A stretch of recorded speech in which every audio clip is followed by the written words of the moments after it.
So when the IGL's a floater, yeah, that's kind of like been the big switch. JR actually, back when JR was on the team, he really advocated for the switch.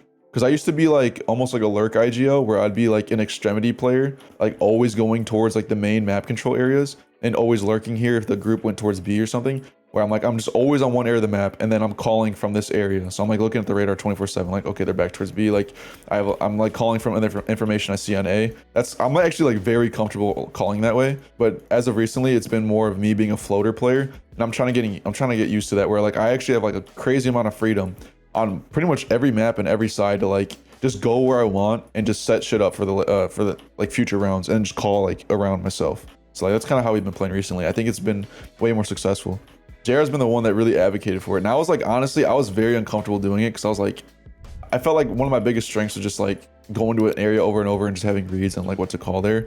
It makes more sense to have like your extremity players, like a player that always goes A and a player that always goes towards mid or something, like the main two areas. Like the way the team's kind of set up is that I call macro plays, like the big, strategic stuff, like how I would want to finish the round, like, and then the players end up calling the micro plays. So it's like, okay, this round, like my call would be this round, we're gonna take ramp and go back and pop B like phase 2. And then Andrew would be like, okay, let's do a fast ramp then. Because he's been going A all the time. So he can modify my macro call with his micro call.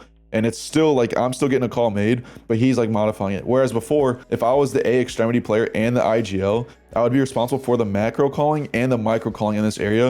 And it's low-key a bit too much because like you're trying to think of like long-term reads and like overall strategic reads. And then also you're thinking about like small tactical reads in like the map control area. So it's like it's like you're trying to take all of them together, and it's like it can work, but I think it's a lot easier with how the team's set up now. Is like I do more macro reads and I let my players dictate the micro reads. And the other thing too is that like if you let your players dictate the micro reads and like the micro tactics in a certain area, is that because they're not the IGL, this might just be a personal thing for me, but because they're not the IGL, they're more likely to go for like plays where since I'm the IGL, I'm not really going for plays around these areas. I'm like, I can't just die like that. I'm not the star player or whatever. Like it makes sense to have like just a player who always goes to one area of the map. So he can actually like, they'll have the cojones just go take a fight, where I sometimes I just don't have that shit because I'm like too worried about like, well, what is the opponent doing and shit like that. So that's kind of how it's changed now. I'm no longer an extremity IGL.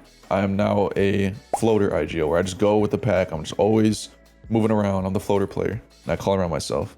That's how I've been playing recently because I'm very vocal and I'm very assertive. So like when we're wherever I'm with the packet, I'm calling shit. So like we're grouped towards A for an exit. I'm like, all right, Andrew, set up left side smokes. I got right. Like I'm setting shit up. Like I'm communicating shit where it's not like just expecting people to talk. Like I'm just more like I'm telling people what to do. I'm like, okay, Eli, get sandbags. I'm like doing like the micromanaging when like we're together. So like that's like the benefit. If you have if you're like a really vocal IGL like that, that could be a pretty good benefit for you to be like a pack floater IGL type of thing where you can like do the micromanaging and just call around yourself.